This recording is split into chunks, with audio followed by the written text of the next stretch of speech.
Hello there, everybody. Welcome back to another reaction channel. My name is Reldrick, and today we are going to be reacting to a Think School video on how India is trapping China with a interesting little military strategy. So yeah, I had a lot of people recommend this video, this even just this channel in general to me, and I'm finally getting around to sitting down and watching it and reacting to it. Wow, 14 million views, quite a bit. Oh my goodness. Okay. So yeah, the video is titled "How India is Trapping China with Its Military Strategy?" Geopolitics Explained. Um, so yeah, I'm really looking forward to this. If you want a link to this video, I always post the links to all the videos I react to in my description down below.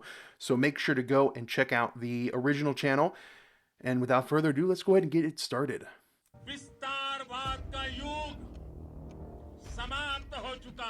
So we have Neandra Modi.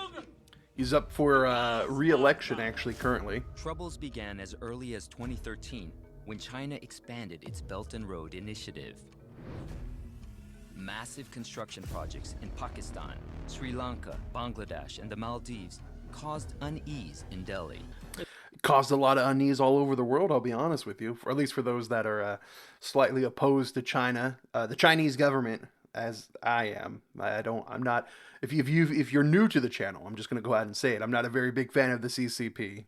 If you ask me, is our relationship normal today? My answer to you is no, it is not. China is clearly becoming a much stronger military power. India has also stepped up its participation in the Quad, which is a group of 4 countries, including the US, Australia, and Japan. India's diamond necklace strategy. Is this a strategy that's trapping China? Hi everybody. In Hello. the past 3 episodes of the geopolitical series, The past 3 episodes? Oh my goodness. Okay, well, we're starting in the middle. we saw how China started with something called the Belt and Road Initiative to conquer the world trade. Now, just to give you a quick recap, first, The Belt and Road is also China's 100% scamming a lot of these countries, right? The Belt and Road Initiative is just coming through, and they're basically forcing like huge swaths of debt on these poor countries, and then and when the countries can't pay it off, they're taking what they can. Most of the time, like ownership rights of the land. So it is a huge scam by China for these poor countries, but. firstly, China strategically used Djibouti, Sri Lanka, Myanmar, and Pakistan's weak economic situation to surround India.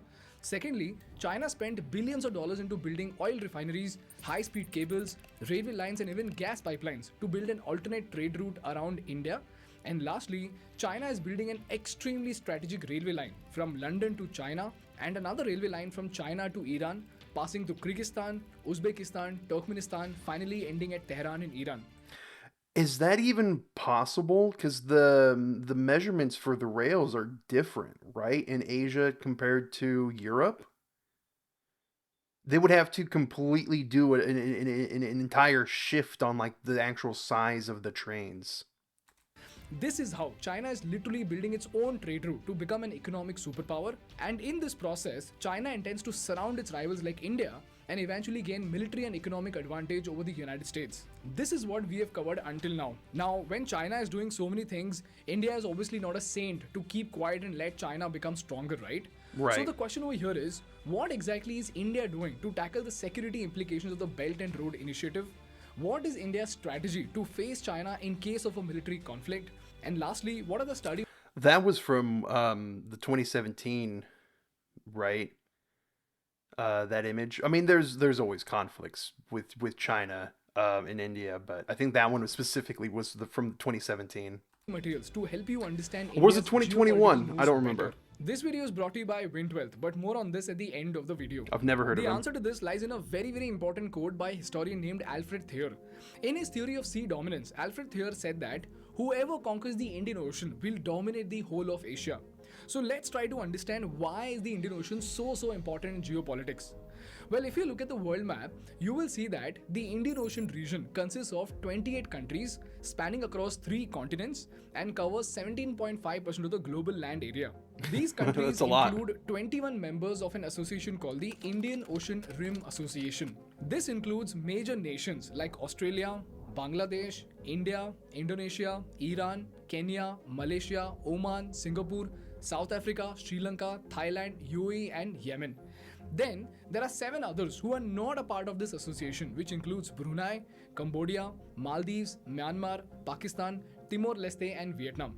And this region is home to over 35% of the world's population, which is around 2.6 billion people. Now, if you notice something very peculiar about all these nations that I stated, you will realize that the Indian Ocean region is home to some of the fastest growing countries in the world. Secondly, it is one of the most strategic regions in the world, which falls at the crossroads of the global trade itself.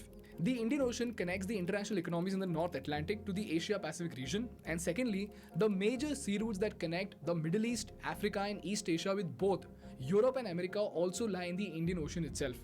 Yeah, this entire area is unbelievably important to just world connectivity. It's specifically like in and around here between like in Indonesia and this like little strait area between Indonesia and Malaysia.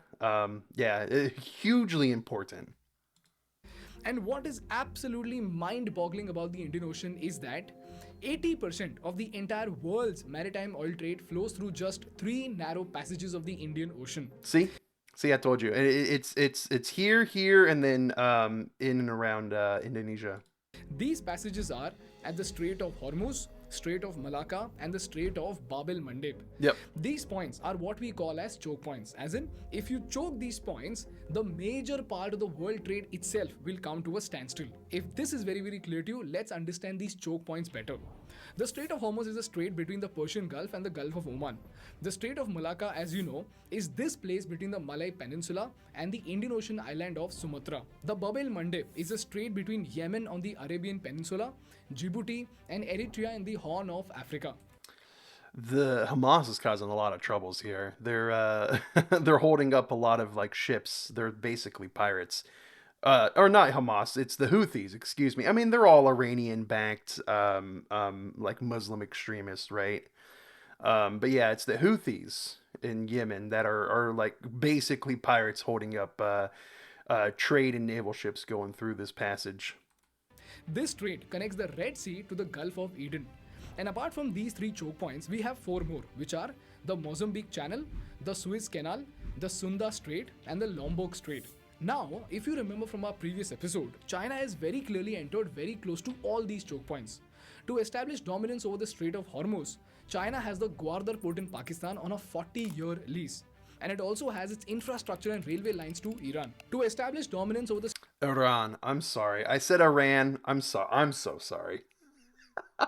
Iran. I'm terrible with names. Strait of Bab el Mandeb and the Suez Canal, China has debt-trapped Djibouti to build its naval base. And then, to capitalize on the Strait of Malacca, Sunda Strait and the Lombok Strait, China has made strategic alliance with Indonesia to build its infrastructure projects. And if you go through the details of the Chinese relations very closely, you will see that China has already established very close relations with the Mozambique government and has established control over a port called the Dar es Salaam port in Tanzania. So in short, the world trade can be stopped within a jiffy if you have control over these choke points in the Indian Ocean. And at the same time, if you do not have control over these points, your enemy can block your trade in no time. And quite evidently, China has slowly extended its dominance over all these choke points.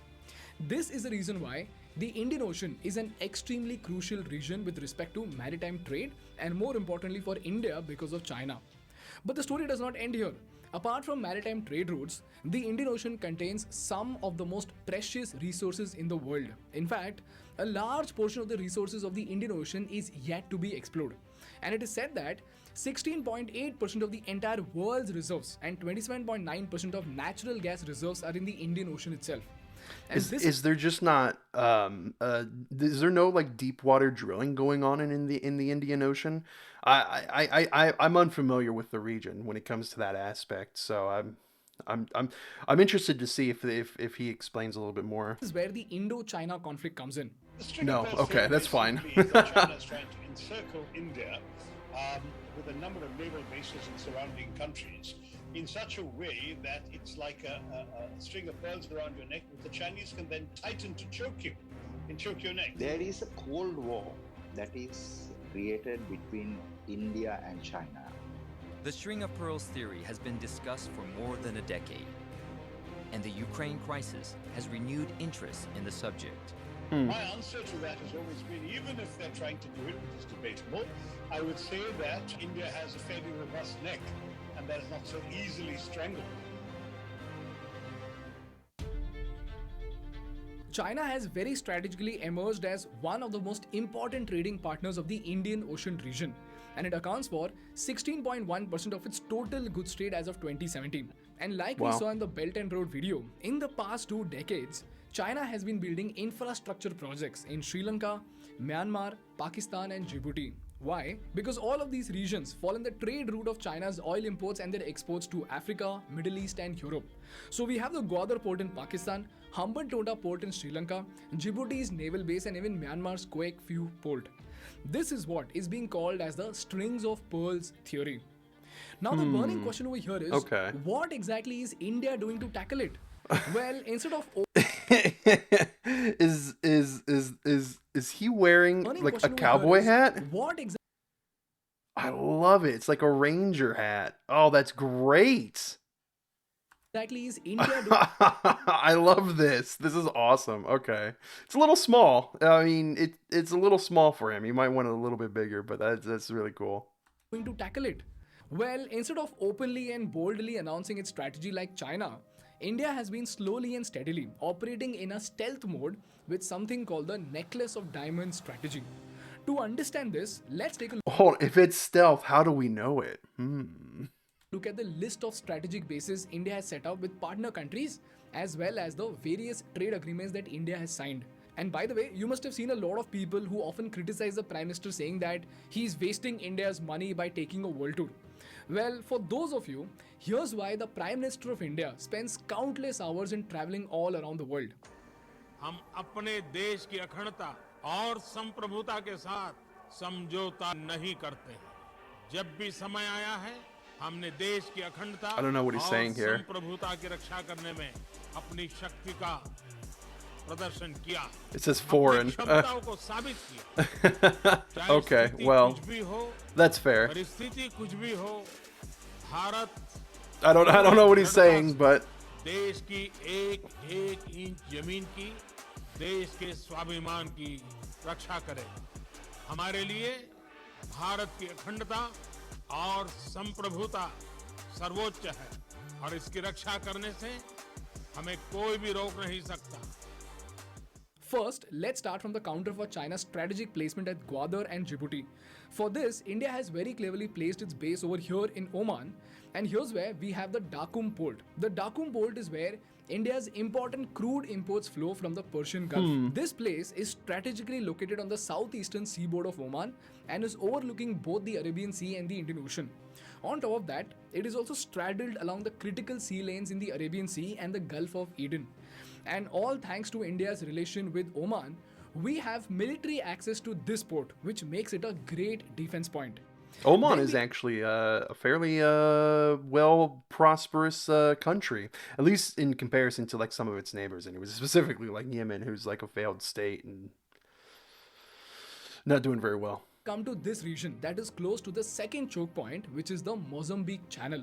In 2015, Modi ji signed an agreement with the Seychelles president to develop a place called the Assumption Island for military use. But unfortunately, Hold on. I wanted to read that. Go back. Hold on. India looking to set up a military base in Seychelles Assumption Island to counter China. Oh, it's what he said, but still. This is like a little sandbar. Or is this an island? It's like a little sandbar. Go back. Modi ji signed an agreement with the Seychelles president to develop a place Seychelles. It has like a tiny little sandbar. I mean, the yeah, Assumption sure. Island. It's an you can see like a runway here. Interesting. for military use. But unfortunately, after this deal was done, there were a lot of protests. There was a change in government, because of which this diamond as of now is in a shaky situation. Then we come to perhaps the most important choke point of all, which is the Strait of Malacca. and the other two choke points right beside. This honestly is probably the most important strait. Yeah, I was gonna say the most important strait in the world. I mean, it's so much goes through this strait right here. It. Here's where we have the Changi Naval Base, wherein in 2018, Modi ji signed an agreement with the government of Singapore.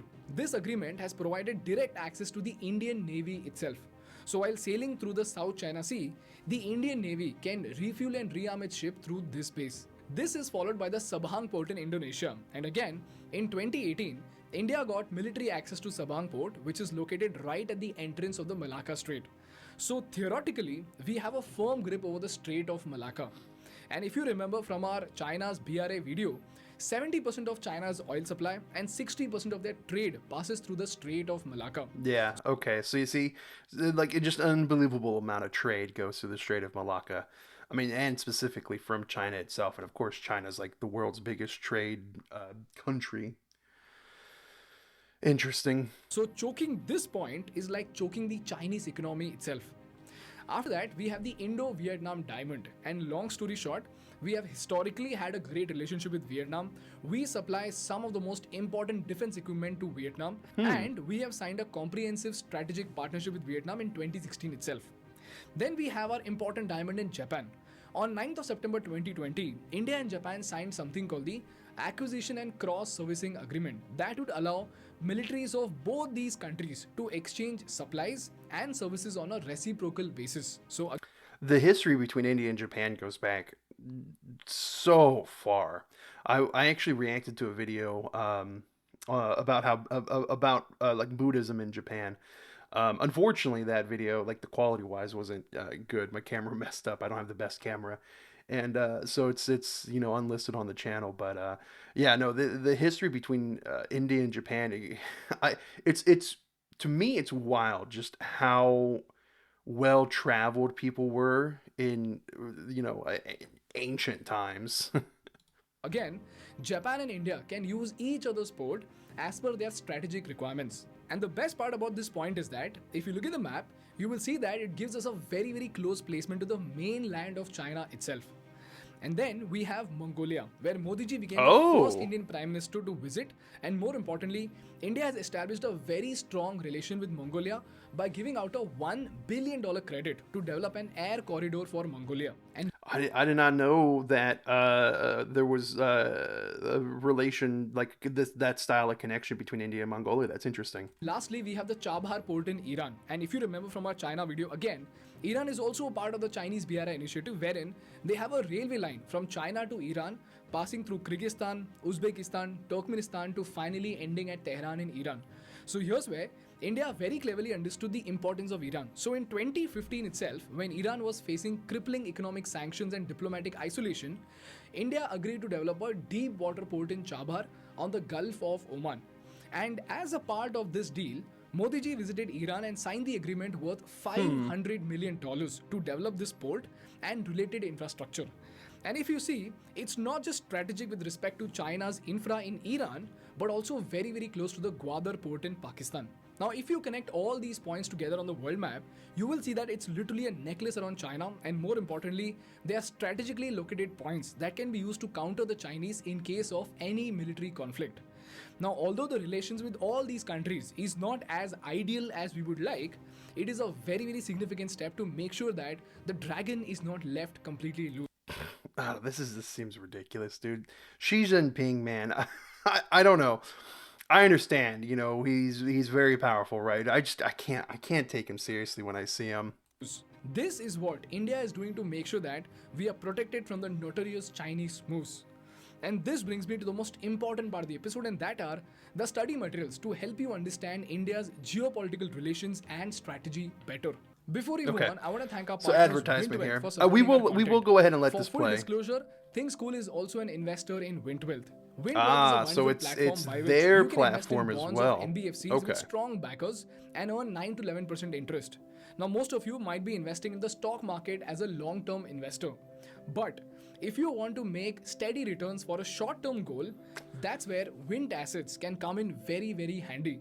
The investment process is super simple. You I can see thought the it was asset gonna page over be. here that has detailed information about the asset. I thought it On the was gonna be right-hand like like you can see a table by which you can determine how like many a units of the bond like you a want to buy. learning And finally, the platform, but payment it's process is just also an super investment easy. platform. You can Okay. pay by UPI, net I'm banking, or not the a Wind Wealth fund financial itself. And that's it. You are done. By investing in wind wealth, you can earn returns advisor, that are higher so than I FD can't and at the say same anything on time this. not as volatile as stocks.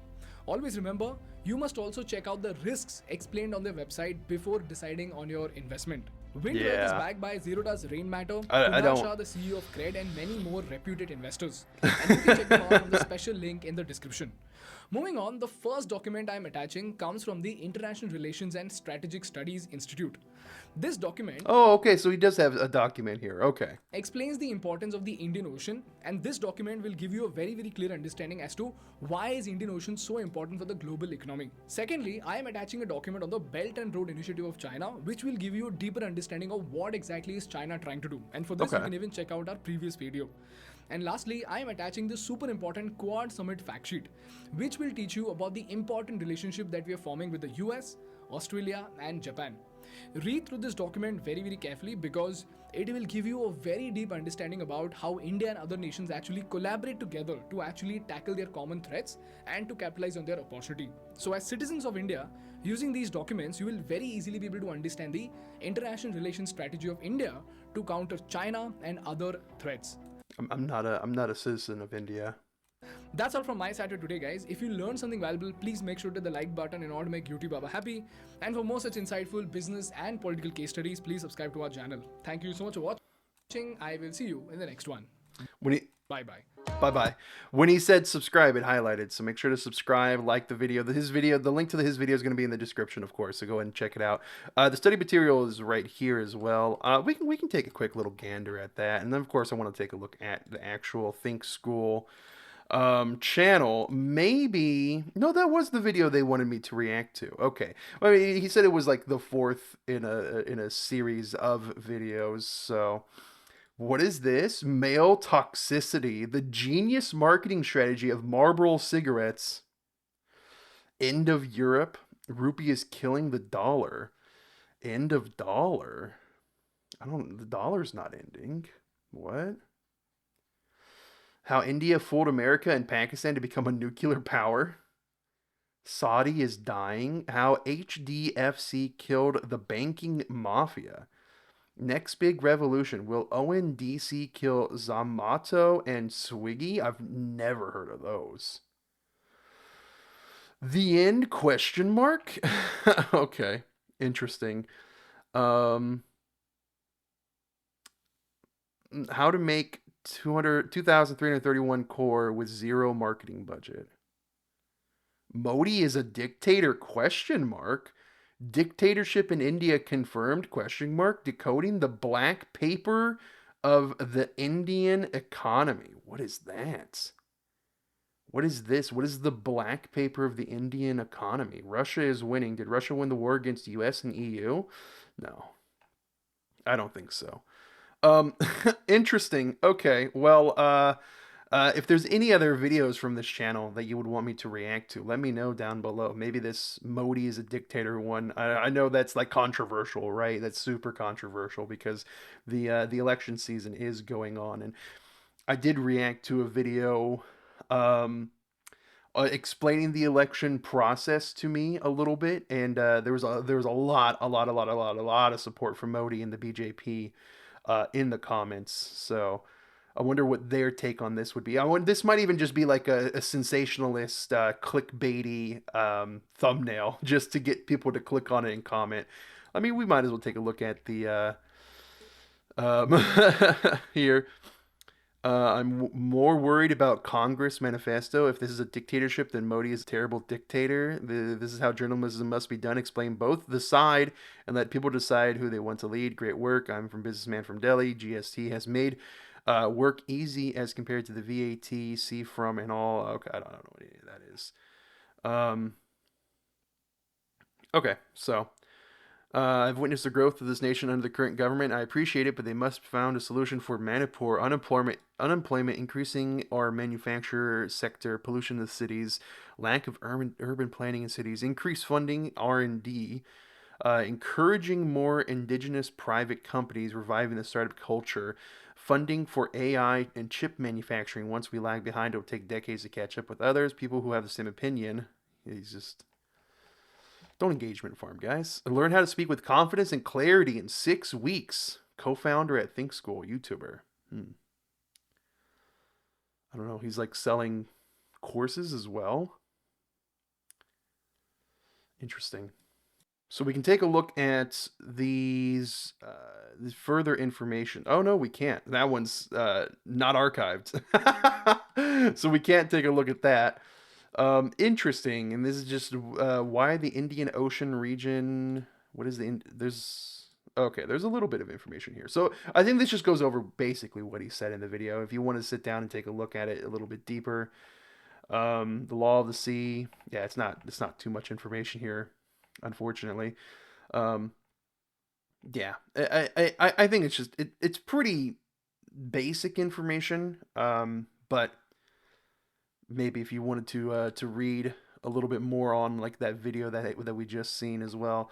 And this one we see things like COVID, and global health initiatives, infrastructure, climate initiatives, people-to-people exchange in educations, launched Quad Fellowship, critical emerging technologies, so like a sharing of technological achievements, or cybersecurity. That's highly important against China. Cybersecurity, space.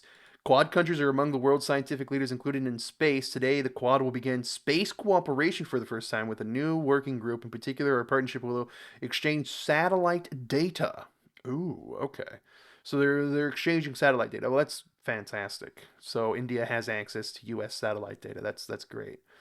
Share satellite data to protect Earth and waters. Enable capacity building for sustainable development, and consult norms and guidelines. Okay, so I mean, it's nothing like specifically saying, "Hey, we're doing this to protect against China," but that's essentially what it is, right? So yeah, that's the video. This is the channel. It's a little bit different from what I was thinking. It's interesting, is all I can say. It's definitely interesting. The thumbnails are very clickbaity, so to speak. Um,